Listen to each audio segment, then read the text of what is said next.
నీ ప్రశ్నలు నీవి ఎవ్వరో బదులివ్వరుగా, నీ చిక్కులు నీవి ఎవ్వరూ విడిపించరుగా.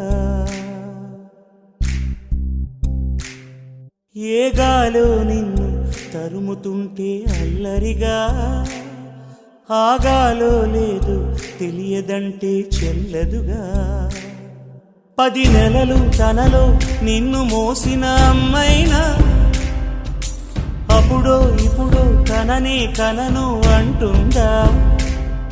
ప్రతి కుసుమం తనదే అనదే విరిసే కొమ్మైనా గుడికో జడకో సాగనంపక ఉంటుందా. బతుకంటే బడి చదువా అనుకుంటే అతి సులువా, పొరపడినా పడినా జాలి పడదే కాలం మనలాగా.